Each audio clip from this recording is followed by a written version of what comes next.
Voici l'audio du commentaire concernant Marc, chapitre 3, les versets 13 à 19. Il monta ensuite sur la montagne. Il appela ceux qu'il voulait et ils vinrent à lui. Il en établit 12 pour les avoir avec lui et pour les envoyer prêcher avec le pouvoir de chasser les démons.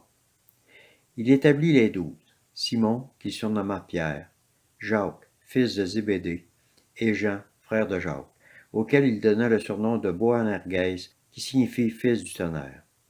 André, Philippe, Barthélemy, Matthieu, Thomas, Jacques, fils d'Alphée, Thaddée, Simon, le Cananite, et Judas Iscariote, celui qui livra Jésus.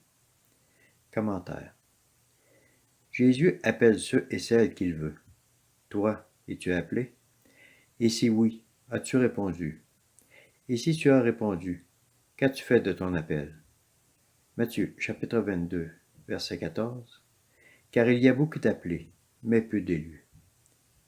Regardons un peu le genre des disciples que Jésus a appelés.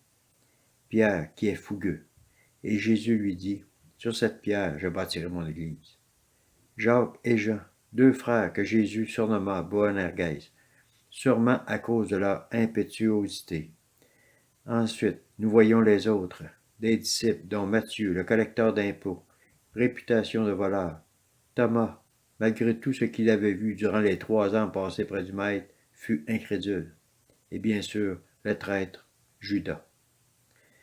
Alors, auquel de ces disciples te compares-tu? Fougueux, impétueux, presque anonyme, incrédule ou traître? Pense-y, car tu devrais répondre de ton appel et de ce que tu en as fait. Matthieu, chapitre 7, versets 22 et 23.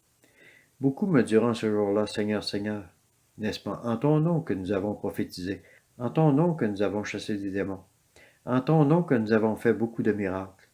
Alors je leur déclarerai, je ne vous ai jamais connu. Retirez-vous de moi, vous qui commettez l'iniquité. Alors réfléchis bien et pose-toi cette question. Suis-je dans la volonté de mon maître, de mon roi? Si oui, continue. Sinon, repens-toi et reviens. Il est encore temps. Que le Seigneur éclaire chacun de vous et que sa volonté vous dirige dans la voie qu'il a préparée d'avance pour chacun de vous. Amen. Éphésiens, chapitre 2, verset 10. Car nous sommes son ouvrage. Nous avons été créés en Christ Jésus pour des œuvres bonnes que Dieu a préparées d'avance afin que nous les pratiquions. Que le Seigneur Dieu vous bénisse. Que le Seigneur remplisse chacun de vous de sa force et de son esprit. Que le roi vous imprègne de sa toute-puissance pour que vous marchiez sur les serpents et les scorpions et sur toute la puissance de l'ennemi. Que Jésus-Christ vive dans vos cœurs. Amen.